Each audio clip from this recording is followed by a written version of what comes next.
बिस्मिल्लाहिर्रहमानिर्रहीम, अस्सलाम वालेकुम नाज़रीन। प्रोग्राम आप देख रहे हैं 7 से 8 सना हाशमी के साथ। मुझे उम्मीद है कि आप तमाम लोग खैर खैरियत से होंगे। गुज़िश्ता कई दिनों से हम देख रहे हैं कि अफगानिस्तान के मामलात पर दुनिया बात कर रही है और दुनिया को करना भी चाहिए। अफगानिस्तान के अंदर जो कुछ अफगान तालिबान की जानिब से इस वक्त पेशकदमी हुई, फिर ज़ाहिर है अबूरी हुकूमत मंजर आम पर आई और इसके साथ साथ दीगर और मामलात भी चल रहे हैं। अब दुनिया ये भी सोचने पर आमादा हो चुकी है कि किस तरह से अबूरी हुकूमत जो अफगानिस्तान के अंदर है उसकी किस तरह से माली मदद की जाए। ये तो ज़ाहिर अफगानिस्तान के मामलात हैं, लेकिन पाकिस्तान के हवाले से अफगान तालिबान के तर्जुमान ज़बीउल्लाह मुजाहिद ने गुज़िश्ता दिनों एक इंटरव्यू में ये कह दिया था कि जो TTP है यानी तहरीक तालिबान पाकिस्तान, ये पाकिस्तान का अंदरूनी मामला है। पाकिस्तान इससे कैसे निपटेगा या वो पाकिस्तान से क्या चाहते हैं, ये रियासत पाकिस्तान ने तय करना है। तो आज ज़ाहिर हम इस अहम मुद्दे पर बात करने वाले हैं। गुज़िश्ता दिनों हमने देखा कि वज़ीर ख़ारजा शाह महमूद कुरैशी साहब ने इंडिपेंडेंट को एक इंटरव्यू दिया और उसमें उन्होंने ये इंडिया और इशारा दिया है कि शायद हम TTP को आम मुआफ़ी की बात कर सकते हैं। क्या कह रहे थे वो भी सुनवाऊंगी। आरिफ अलवी साहब ने इससे पहले क्या बात की थी उस पर भी बात करेंगे। एक और कंट्रोवर्सी है जिस पर आज ही के शो में बात होगी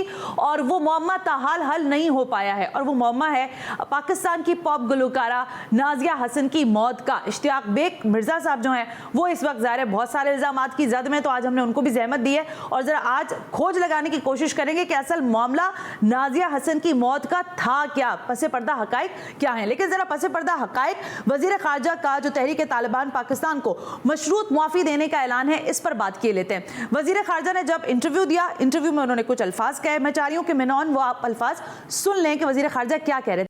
ये कह रहे हैं वजीर खारजा शाह महमूद कुरैशी साहब के थिंक का लफ्ज़ उन्होंने इस्तेमाल किया, सोचा जा सकता है। अब ज़ाहिर पिछले दिनों हमने एक प्रोग्राम में देखा कि आरिफ अलवी साहब जो कि प्रेसिडेंट ऑफ पाकिस्तान हैं उन्होंने भी कमोबेश ऐसा ही एक इंडिया दिया। प्रोग्राम डॉन TV पे था, उसकी कर्टेसी के साथ उसका क्लिप चला रही हूँ ताकि आप सुन सकें। हम खुद से नहीं कह रहे, यहाँ पर जो हाकिम वक्त हैं वो अपने इशारे किनाए दे रहे हैं। अब ये तो थे वो बयानात जो कि ज़ाहिर मौजूदा हुकूमत के लोग दे रहे हैं। वज़ीर ख़ारजा का बयान है, सदर मुमलिकत का बयान है। तो क्या हम जो TTP पाकिस्तान है इसके मसले को ज़ेरे बहस नहीं लाएं? आज भी इस्लामाबाद में कुछ अच्छी खबरें बहरहाल मौसूल नहीं हुई है इस हवाले से। बहुत कुछ ऐसा है जो अभी अनफोल्ड होना बाकी है। इंपॉर्टेंट शख्सियात हैं, आज जरा इस पर बात करेंगे। मेरे साथ स्टूडियो में तशरीफ फरमा है नज़ीर लगारी, सीनियर तज्ज़ियाकार हैं, इंपॉर्टेंट शख्सियत हैं और अपना एक डिफरेंट एनालिसिस भी रखते हैं। लगारी साहब थैंक यू वेरी मच कि आपने मुझे ज्वाइन किया। मोहसिन बेग मिर्ज़ा, आप भी सीनियर तज्ज़ियाकार हैं और ज़ाहिर इनका ओपिनियन भी बहुत मैटर करता है और बड़ा डिफरेंट ओपिनियन हमें देते हैं। लेकिन मेरा सवाल दोनों शुरका से होगा, लेकिन लगारी साहब से आगाज़ करूँगी। बेग साहब आपकी इजाज़त से, क्या हम आर्मी पब्लिक स्कूल का सानहा भूल गए लगारी साहब? क्या हम अपने फौजियों की शहादतें भूल गए?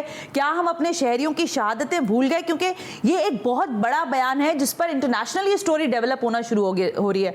लगारी साहब, how you see about that, कैसे देख रहे हैं आप ये?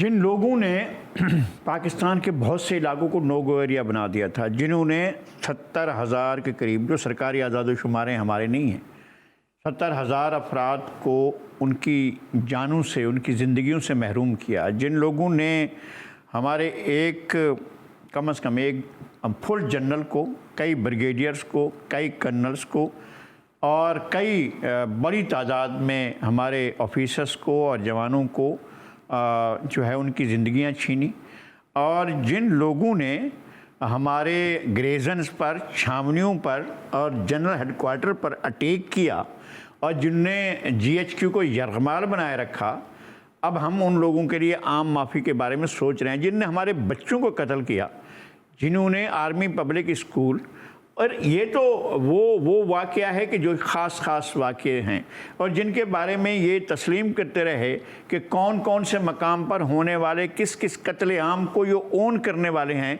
उनके साथ हम बहुत मेहरबाना, बहुत हमदर्दाना और बहुत मुशफ़िकाना तर्ज़ अमल अख्तियार करने जा रहे हैं। अच्छा, ये तर्ज़ अमल आप उस वक्त क्यों अख्तियार नहीं कर रहे थे जब आज से 50-51 साल पहले बंगाल में आप ऑपरेशन कर रहे थे और रूथलेस ऑपरेशन कर रहे थे? इंटरनेशनल रिपोर्ट्स अब भी पड़ी हुई हैं और हम अब भी आपके सामने बयान कर सकते हैं कि आपके ऑपरेशन का अंदाज़ क्या था और किस तरह से आपने बंगालियों का इन ऑल सेंस मैसेकर किया था और किस तरह से आपने बलोचों के खिलाफ 4, 5, 6, 7, 8 मुसलसल ऑपरेशन किए।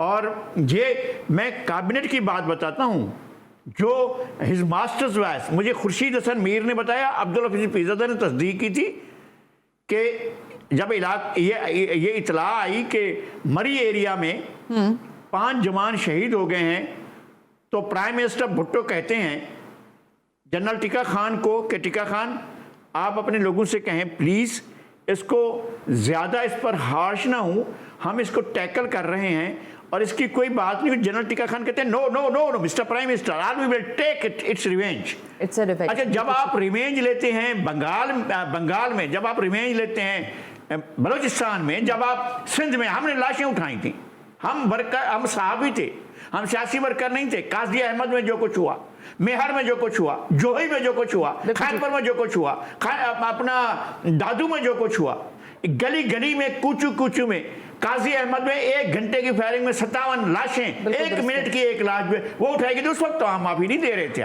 माफी बड़ी बात है। लगारी साहब ने कुछ माजी के पहलू खोले हैं मोहसिन बेग साहब, लेकिन अगर ये इंडिया मौजूदा वजीर खारजा कर रहे हैं, सिटिंग वजीर खारजा कर रहे हैं, भूल जाए उनका माजी के वो पाकिस्तान पीपल्स पार्टी का भी वजीर खारजा रहे, सिटिंग प्रेसिडेंट कह रहे हैं कि हम सोच सकते हैं, तो फिर मेरा सवाल तकरार के साथ होगा, तो फिर क्या हम ये सब भूल जाएं जो 70,000 जानों का नजराना पेश किया गया, जिसमें हमारे फौजी जवान शहीद हुए, ऑफिसर शहीद हुए, इस मुल्क के बच्चों ने अपनी शहादतें दी, कैसे ये आम मुआफी का ऐलान कर सकते हैं और कितनी गैर मशरूत मुआफी हो सकती है? ये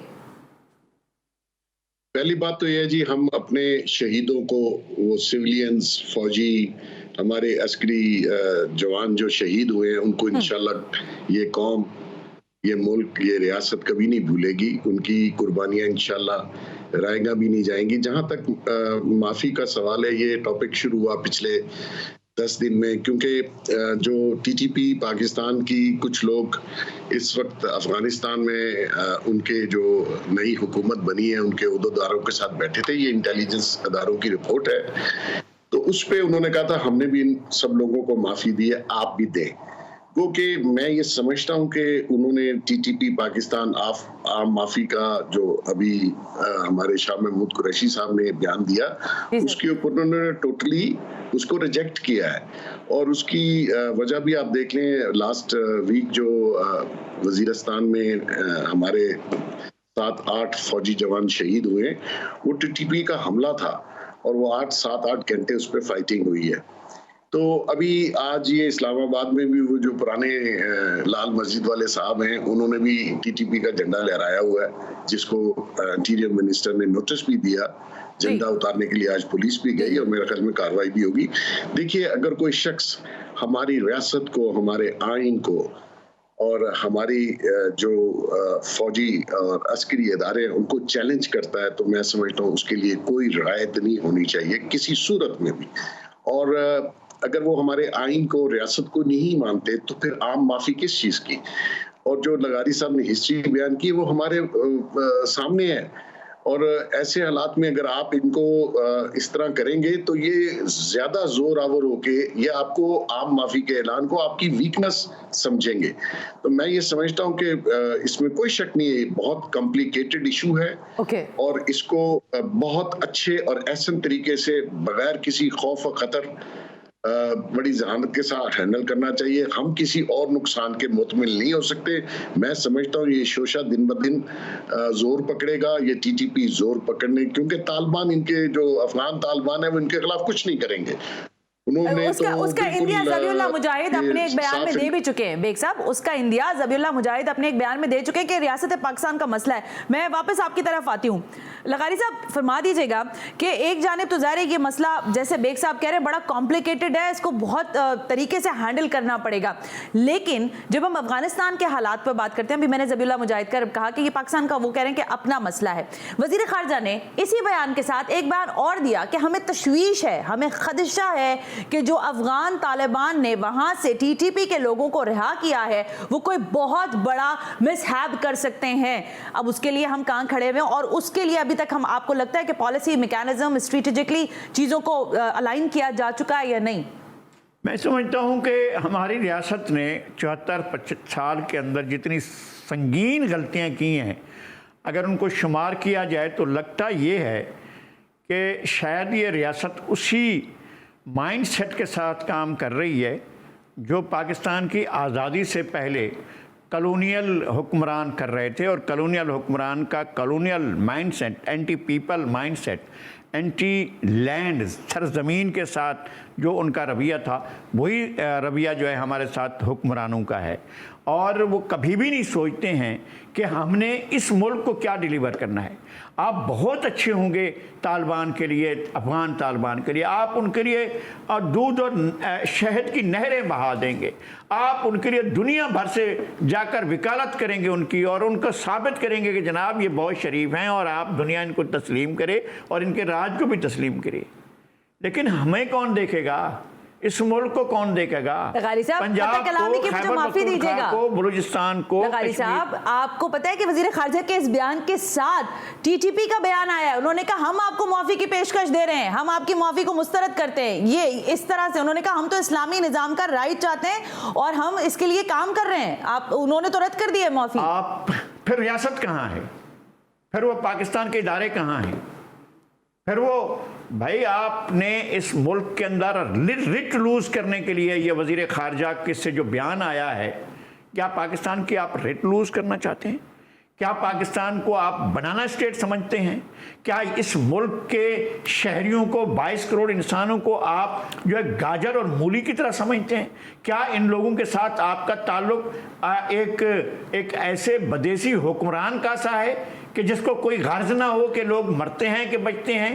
वो आपकी बात अगर सुनने को तैयार नहीं है और आप उनको पेशकश दे रहे हैं। आप अपने उस ज़रबे अज़ब को जो किया था आपने, और अपने रद्दुल फसाद को उसी स्टैंड के साथ, उसी कुव्वत के साथ और पूरी की रियासती ताकत के साथ कोई बगावत कर रहा है अगर आपके साथ, तो उसके सामने तो खड़ा होना आप चाहिए। उसका सामना करना है। आपने ये नहीं करना है कि मैं माफी मांग रहा हूं, आप भी माफी मांग रहे हैं। नहीं, वो तो आपको माफी दे रहे हैं ना, ये उल्टा हो गया। लगारी साहब, एक साथ जरा फरमाइएगा कि ये जो एक तो ये वाला नुक्ता है कि उन्होंने रद्द ही कर दिया ना, उन तक ये बयान पहुंचा तो उन्होंने कहा हम आपको माफी की पेशकश कर रहे हैं, आप किस चक्कर में हमें माफी देने लगे। दूसरी बात यह है कि जो अफगान तालिबान, ज़ाहिर है अफगानिस्तान के अंदर सिचुएशन बिल्कुल मुख्तलिफ हो चुकी है, लेकिन वहां से जो टीटीपी के लोगों को रिहा किया गया है, कल अदम तहरीक तालिबान पाकिस्तान के लोगों को, वो एक बहुत बड़ा अलार्मिंग सिचुएशन पैदा कर सकते हैं। इस खदशे का इजहार दुनिया भी कर रही है और पाकिस्तान भी, और पाकिस्तान के वजीर खारजा ने भी किया है। आपको लगता है कुछ प्लानिंग स्ट्रेटेजिकली इसको देख रही है हुकूमत वक्त, या आपको लगता है कि इस बारे में भी अभी उन्होंने कोई किसी किस्म के फैसले नहीं लिए, क्योंकि इशारे तो माफी के आ रहे हैं सामने? देखिए, पाकिस्तान में जिस दिन से तालिबान ने टेक ओवर किया काबुल, पाकिस्तान में बहुत से लोगों ने क्रेडिट लेना शुरू कर दिया और खुशी मनाई कि तालिबान आ गए। इसमें कोई खुशी वाली बात नहीं है। ये आपके लिए बहुत बड़ी ट्रबल होगी आने वाले दिनों में। और जो लोग क्रेडिट ले रहे हैं, मेरी उनको गुजारिश है कि डिसक्रेडिट भी फिर आप ही को जाएगा। ये तालिबान थोड़ा सा स्टेबल होने दें, ये आपको अनस्टेबल करने की कोशिश करेंगे पाकिस्तान को। और ये कह देना कि जी बहुत अच्छे हैं, सब कुछ है, होंगे अच्छे, लेकिन आपके लिए, आपकी रियासत के लिए, आपके निज़ाम हुकूमत के लिए ये लोग अच्छे नहीं हैं। ये आपको आने वाले वक्त में पता चल जाएगा। मैंने आपको पहले ही बताया कि उन्होंने रिजेक्ट इसीलिए किया कि दे हैव अ बैकिंग। पहले हम ये समझते थे कि इंडिया उनकी बैकिंग पे है, इंडिया उनको फाइनेंशियली आर्म और फाइनेंशियल सपोर्ट दे रहा है। अब तो इंडिया अफगानिस्तान से निकल गया, चला गया, उसकी कोई नेटवर्क मौजूद नहीं है। अब इनको जो भी सपोर्ट आएगी वो naturally cross the border India side से तो आ नहीं सकती। तो जो बॉर्डर जिससे उनका सारा नेटवर्क चल रहा है, और वो लोग मौजूद हैं काबुल में, वो उनके हुकूमती जो ऑफिसेज हैं वहां तशरीफ फरमा थे, और ये पता था सब लोगों को कि वो वहां पे मौजूद हैं। तो तालिबान ये कहें कि जी आपका अपना मसला है और हम उनके मसले हल करने के लिए पूरी दुनिया में जो है वो जा रहे हैं। मैं समझता हूँ अपने घर को इन हाउस ऑर्डर करना चाहिए और हमें दूररस नताइज के लिए तैयार रहना चाहिए एज ए कौम। और हमारे जो सिक्योरिटी के अदारे हैं उनको सारी आवाम इस इशू पे मैं समझता हूँ कि सपोर्ट करेगी। और ये फितना अगर चल पड़ा तो ये खाली केपी के वजीरिस्तान या उस एरिया में नहीं होगा, ये लाहौर में आपने देखा था एक दिन पूरा मुल्क उन्होंने ब्लॉक करके रख दिया था। और ये जो रेड मॉस्क वाले मौलवी साहब हैं, इन्होंने क्या गुल खिलाए थे लास्ट टाइम। तो ये इन चीजों के ऊपर हमारे सिक्योरिटी इदारों को बहुत ही एहतियात के साथ बिल्कुल ठीक है। और फुल प्लानिंग के साथ जाना चाहिए। बेग साहब ने इंपॉर्टेंट बात कर ली है, मैं सिर्फ इसलिए बात कर रही हूँ क्योंकि हमने ऐसे माजी में हालात देखे हैं कि शायद ही किसी कौम ने ऐसे हालात देखे हों। यहाँ पर हमने हॉस्टाइल होते हुए देखा है, हमारे जैसे भी आपने GHQ का जिक्र किया और बहुत सारे ऐसे मकामात का, लेकिन आप समझते हैं कि इस वक्त रियासत की रिट पूरी तरह से कंट्रोल में है रियासत के, और अगर खुदा न खास्ता जैसे आज इस्लामाबाद का एक वाकया हुआ या दीगर और भी माजी में मैंने कहा कि वाकयात होते रहे हैं, अगर इस तरह की आवाजें उठेंगी तो उनको फौरी तौर पर रोका जाएगा, क्योंकि अब हमारे पास चॉइस कोई नहीं बची है। लगारी साहब, मेरे ख्याल में उनने ये चॉइस, मुझे खदशा ये है कि उनने ये चॉइस अख्तियार कर ली है। हमारी रियासती मुक्तदरा उन लोगों की तरफ आंख उठाकर भी नहीं देखती है जिन्होंने मुल्ला उमर के हाथ पर बैयत की और जिन्होंने कहा कि वो हमारा लीडर है, और उनके साथ इनके गुजारे बहुत अच्छे होते रहे हैं। एक बात, जिसने बाकायदा शोक बनाया उसामा बिन लादेन का, इस पर हमें भी एहतजाज है कि अमेरिका ने हमारी सरजमीन के और हमारी सोवरेनिटी को जो है वो एक खातिर में ना लाते हुए हमारे सरजमीन पर आकर टेके। अगर उसके पास इंफॉर्मेशन थी तो हमें बताता और हमें कार्रवाई करनी चाहिए थी। दुरुस्त है। नंबर 1। नंबर 2 ये कि आप कैसे अलाउ कर सकते हैं, मतलब आपकी काबीना में कौन लोग बैठे हुए हैं भाई? ऐसे लोग जो हजरत उसामा बिन लादेन रहमतुल्लाह अलैह कहते रहे हैं, वो बैठे हुए हैं, इस सरकार के अंदर बैठे हैं, ताकत के मराकज के अंदर बैठे हुए हैं और इस हुकूमत के अंदर बैठे हुए हैं। अब मैं क्या करूंगा? हमें क्या बताना पड़ेगा? हमें ये बताना पड़ेगा कि जनाब ये सब कुछ ठीक चल रहा है, बहुत अच्छा चल रहा है, प्यारा चल रहा है। जब हमारी बच्चों से कहा जाएगा कि स्कूल मत जाओ, जब हमारी बच्चों से कहा जाएगा तालीम हासिल ना करो, जब हमारे बच्चों से कहा जाएगा कि साइंस की तालीम हराम है, जब हमारे बच्चों को ये सबक दिया जाएगा कि नहीं तुमने नहीं जाना है, और वो इस नुक्ते नज़र, और हम आइन को नहीं मानते, हम स्टेट के इंस्ट्रूमेंट्स को नहीं मानते, हम आर्मी को नहीं मानते, हम फिर जा रहे हैं हमले करने के लिए कहीं ना कहीं किसी ना किसी जगह पर। क्या हम ये कबूल कर लें कि हमारे फौजी जवानों पर, हमारी फोर्सेस पर हमले किए जाएं और हम कहें कि जनाब हमें मसलहतन खामोश रहना है और मोहसिन बेग साहब तो बात ही ना करें, नज़ीर लगारी चुप होकर बैठ जाए? इस तरह के अगर आप चाहते हैं माहौल तो हमें बता देना, इन्फॉर्म करें, हमें इन्फॉर्म कर दें। मैं अभी लगारी साहब बात कर रहे थे तो मेरे जहन में ना मोहसिन साहब बहुत सारे नाम आ रहे थे, मैं खुद ही फिल्टर कर रही हूँ वो नाम, क्योंकि TTP, कलअदम, तहरीक तालिबान, पाकिस्तान के बहुत सारे नाम ऐसे कि मैं सेल्फ सेंसरशिप के अंदर उसको खुद ही फिल्टर कर रही हूँ, नाम ही नहीं ले रही मैं बहुत सारे लोगों का। लेकिन मैं जाते जाते सिर्फ आपसे ये पूछना चाहती हूँ, वजीर खारजा हो या फिर सदर पाकिस्तान हो, क्या उनको इस इंडिया कर देने के बाद अब खुद भी कौम से माफी मांगनी चाहिए? उनको भी माफी की तलब होनी चाहिए कि हमने गलत इशारा या गलत बयान दिया है?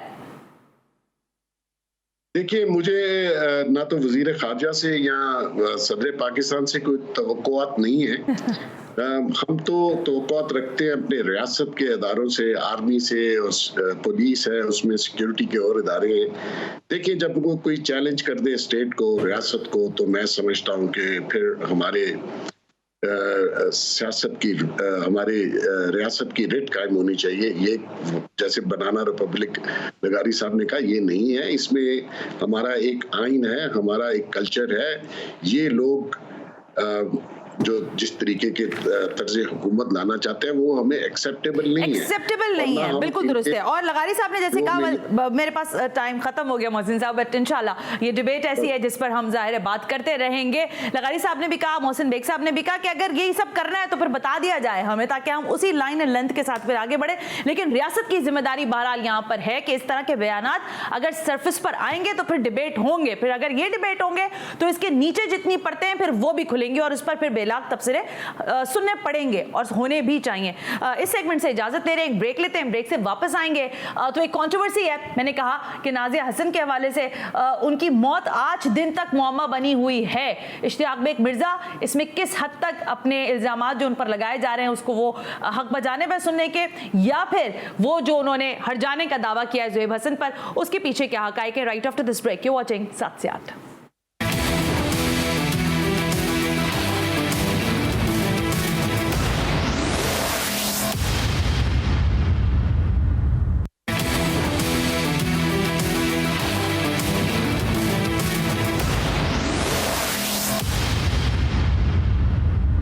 वेलकम बैक नाज़रीन। हम ब्रेक पर थे और ब्रेक पे जाने से पहले मैंने आपसे कहा कि जरा एक कंट्रोवर्सी बहुत ज्यादा बढ़ती जा रही है, खबरों में लिखा भी जा रहा है, बताया भी जा रहा है। नाजिया हसन साहिबा जो पाकिस्तान का ज़ाहिर है एक बहुत बड़ा नाम थी, उनके इंतकाल के बाद, उससे पहले ज़ाहिर है सबको मालूम था कि उनको कैंसर का मर्ज लाहक था और उसके बाद सारे मामलात। लेकिन अब हमने ये देखा कि ज़ुबैब हसन जो कि उनके भाई हैं ज़ाहिर है नाजिया हसन के, इन्होंने कहा कि इश्तियाक बेग मिर्ज़ा साहब जो कि एक सनतकार हैं, वेल ऑफ आदमी हैं और ज़ाहिर दुनिया उनको जानती भी है उनके काम और नाम के हवाले से, उन्होंने कहा कि मेरी बहन के जो उसकी हलाकत है या उसकी जो मौत है उसके पीछे इश्तियाक बेग मिर्ज़ा साहब का हाथ है।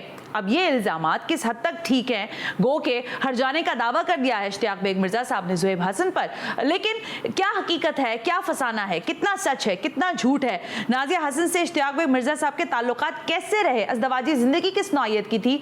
डेथ सर्टिफिकेट इनके पास मौजूद है अगर, तो उसमें क्या कुछ तहरीर है? इसके लिए आज हमने ज़रा जहमत दी है सनतकार मिर्ज़ा इश्तियाक बेग साहब को और मैं खुश हूँ कि वो हमारे बुलाने पर अहम टॉपिक पर कम अज़ कम स्टूडियो तशरीफ़ लेकर आए। बेग साहब थैंक यू वेरी मच कि आप तशरीफ़ लेकर आए। लेकिन ये हकीकत हाल ये इसलिए नहीं कि ये सामने बैठे हैं, इतना इस तरह के संगीन इल्ज़ामात और फिर हम अगर सवाल करें और वो शख्सियत खुद सामने बैठी हो, ये बड़ी बात है। बेग साहब ये फरमाइएगा, मैं कुछ इनिशियल सवालात आपसे पूछूंगी, फिर ज़ाहिर हम उस मामले पर भी आएंगे कि अब आपका ये केस कहाँ खड़ा हुआ है। ये तनाज़ात आपके साथ पिछले ज़ाहिर आपकी अज़दवाजी ज़िंदगी जब से नाजिया हसन साहिबा के साथ शुरू हुई, जब से ही चल रहे थे। अब ये बता दें हमारे देखने वालों को कि वाकई बहुत एक जिसे कहते हैं तनाव का रिश्ता था, आप उनको नहीं पसंद करते थे, ये अरेंज मैरिज थी, किस तरह की शादी थी ये? सना आपने बड़ा अच्छा इंट्रो दिया, बट एक चीज़ बताना भूल गई कि ये नाजिया के भाई ने जो इल्ज़ामात लगाए 21 साल बाद, जी यानी कि 21 साल तक वो बैठे रहे, 21 साल बाद उन्हें ये ख्याल आया कि जी कोई फाउल प्ले हुआ है नाजिया के डेथ में। पहले तो नाजिया की डेथ जो थी वो यूके के अंदर हुई है, आपको मालूम है कैंसर से हुई है। और आज जब आपने मुझे इनवाइट किया अपने प्रोग्राम में तो मैं कुछ पेपर्स लाया हूँ ताकि वंस फॉर ऑल लोगों को ये पता लग जाए। देखिए नाजिया की डेथ सर्टिफिकेट है, ये यूके अथॉरिटीज़ ने जूम कर लें, ये इशू किया, यूके अथॉरिटीज़ ने, जो हुकूमत यूके है, जिसमें आप देख सकती हैं कि इसके अंदर ये लिखा हुआ है कि नाजिया की जो डेथ हुई है वो कैंसर से हुई है, हॉस्पिटल में हुई है। और इसमें यह भी तहरीर है कि जिस दिन उनकी डेथ हुई है वो मेरी वहाँ वाइफ थी। अच्छा ये लिखा हुआ है वाइफ ऑफ इश्तियाक बेग, ठीक है, ये वाज़े लिखा हुआ है। अब आ जाए, ये पोस्टमार्टम की रिपोर्ट है जो वहाँ की मजिस्ट्रेट ने दाखिल की है, जिसने साफ ये लिखा है कि पोस्टमार्टम जब हुआ है नाजिया का तो उनकी डेथ जो है वो किस तरीके से हुई है। She died for a natural cause, ये हाईलाइट हुआ हुआ है। ये वाला ये भी है। अच्छा, जब इन्होंने जी देखिए ये इल्ज़ामात मुझ पे लगाए 21 साल बाद के जी, और इसका मेन मकसद सना आप ज़रूर पूछिए कि क्या मकसद था। इसका सिर्फ मेन मकसद ये है कि मुझे ब्लैकमेल करना था कि किसी तरीके से, क्योंकि इनको ब्लैकमेल किया जाए और इनकी शोहरत को नुकसान पहुंचे। देखिए ज़ुबैब साहब से मेरे ताल्लुकात जब ख़राब हुए, जब नाजिया ने गिव अप कर दिया सिंगिंग, शादी के बाद शी सेड कि I want to concentrate on the family and she give up singing. तो इसकी वजह से ज़ुबैब का जो कैरियर था वो ख़राब हो गया और उस वक्त से हमारे इनके ताल्लुकात ज़ुबैब के ख़राब हैं, क्योंकि ये आपके और ज़ुबैब हसन के ताल्लुकात ख़राब हो गए। ठीक है, वो हमेशा यही कहते हैं कि आपने मेरा कैरियर जो है ख़राब किया, क्योंकि नाजिया ने जब गिव अप कर दी सिंगिंग या छोड़ दी तो वो अकेले उसके बाद वो नहीं चला सके, और उनके जब से ताल्लुकात हैं। और अब ये है कि उनके खाने जो बिज़नेस वगैरह है कोई करते नहीं हैं, गाने वाने का इतना जा नहीं रहा है।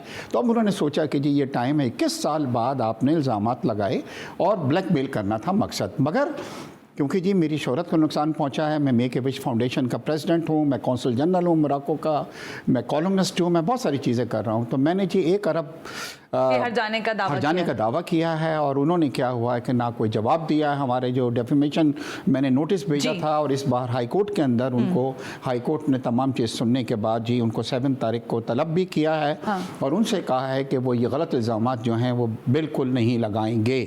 तो इस वक्त ये हमारी कोर्ट के अंदर है। ये तो इश्तियाक साहब ज़ाहिर है वो चीज़ है जो कि अभी चल रही थी, लेकिन मैंने आपसे आगाज़ में यही सवाल किया कि क्या ये आपकी मैरिज अरेंज मैरिज थी, ज़बरदस्ती के साथ ये रिश्ता चल रहा था? और जिस वक्त उनकी डेथ हुई तो लोगों ने अखबार की कुछ कटिंग्स हैं उस ज़माने की, आप तरदीद या तस्दीक कर सकते हैं कि ये कहा गया कि इश्तियाक बेग साहब तो मंजर से ही गायब हो गए, वो चाहते ही नहीं कि वो इस सारी चीज़ों में इन्वॉल्व हों। क्या सदाकत है इन चीज़ों में? सर देखिए, पहले तो Nazia was not the type who will ever go for the arrange marriage. माशाल्लाह नाजिया जो थी यूके की पढ़ी हुई थी, यूनाइटेड नेशन में उन्होंने काम किया था, हमारी लव मैरिज थी माशाल्लाह, and 5 years we were very happy. एक चीज़ और को बताना चाहूँ आपको कि नाजिया को एक बार हमारी शादी से पहले कैंसर हो चुका था जब वो यूनाइटेड नेशन में काम कर रही थी। ठीक है। और जब मेरी उनसे मुलाकात हुई, मैंने ये जानते हुए भी कि नाजिया जो थी उनको कैंसर हुआ है, मैंने डिसाइड किया कि मैंने उनसे शादी की और माशाल्लाह वी वर वेरी हैप्पी। सिवाय कि फैमिली जो थी उनकी, it was a love marriage. Definitely देखिए Sana, Nazia was not the type की शादी की रात को अपना घूंघट उठा के कहेगी कि ये किससे मेरी शादी हुई है। माशाल्लाह she was a very strong lady. इसी तरह ये इल्जामात के जी उन पर जुल्म होते थे, ये होता था, जबर होता था, प्लीज़ वो लॉयर थी, वो कभी ये चीज़ बर्दाश्त नहीं करती थी। आपके बेटे की कस्टडी के मामले पर क्या किसी किस्म का कोई उनके ऊपर जहनी दबाव आपकी तरफ से था, ये क्या मामला था उसका? देखिए बच्चे की जो कस्टडी थी वो तो नाजिया की डेथ के बाद अराइज हुई ना।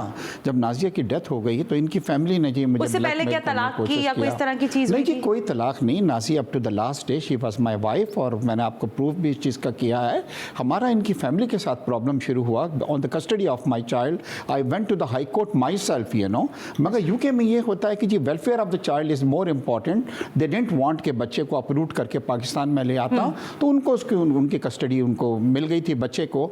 मगर इसकी कोई इसका ताल्लुक नहीं है जो ज़ुएब साहब ने इस तरह के इल्ज़ामात लगाए। और ये देखिए स्कॉटलैंड यार्ड ने इस चीज़ की तरदीद की है कि नाजिया की जो है वो कोई शिकायत कभी की हो उसने कि उनको, जैसे इन्होंने कहा, उसको जुल्म करते थे, ये करते थे, टॉर्चर किया जाता है तमाम। देखिए यूके इज़ द प्लेस कि यहाँ पे सिर्फ एक कॉल आपको करना होता है और उसके बाद जो है जी। मैं बेग साहब एक ब्रेक का कहा जा रहा है मुझे, लेकिन जो ये संगीन इल्ज़ाम है, मैं इश्तियाक बेग मिर्ज़ा साहब से ज़ाहिर पूछना चाहती हूँ कि ज़ुहैब हसन साहब ने जब ये अल्फाज, ज़ाहिर टॉर्चर तो एक लफ्ज़ इस्तेमाल हो ही रहा है कि आपने तशद्दुद किया या जहनी दबाव इस हद तक पहुँचा दिया था कि वो उनकी बीमारी और ज़्यादा बिगड़ने लगी, लेकिन जहर खुरानी जैसा भी इल्ज़ाम लगा है, तो कहाँ सदाकत है इन चीज़ों पर? इस पर बात करेंगे। और नाजिया हसन की ये मौत मुअम्मा बनी रहेगी या ये जो सब दस्तावेज़ात इश्तियाक बेग मिर्ज़ा साहब दिखा रहे हैं, क्या ऐसे ही कोई दस्तावेज ज़ुहैब हसन साहब के पास हैं? तो वो भी हमारा प्लेटफॉर्म हाजिर है उनके लिए, वो भी लेकर आए। लेकिन राइट आफ्टर दिस ब्रेक कुछ मजीद सवालात के जवाबात।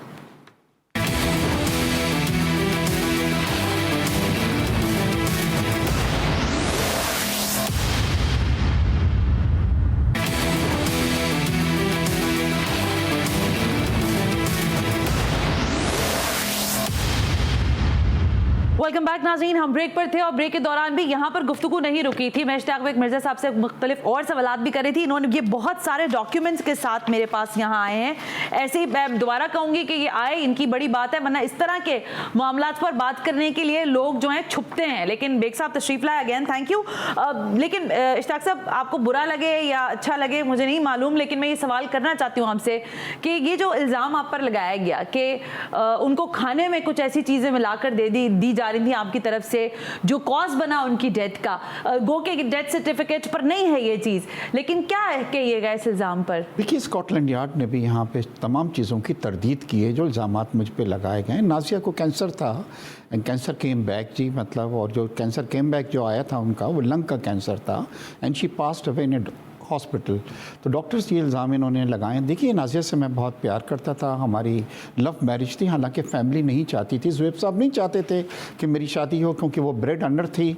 और वही हुआ कि जब नाजिया ने गिव अप की सिंगिंग तो ज़ुहैब साहब जो था उनका कैरियर ख़त्म हो गया और ये फैमिली जो थी वो नहीं चाहती थी कि नाजिया की शादी हो। दूसरी बात ये हुआ है आज 21 साल हो गए नाजिया की डेथ को जी।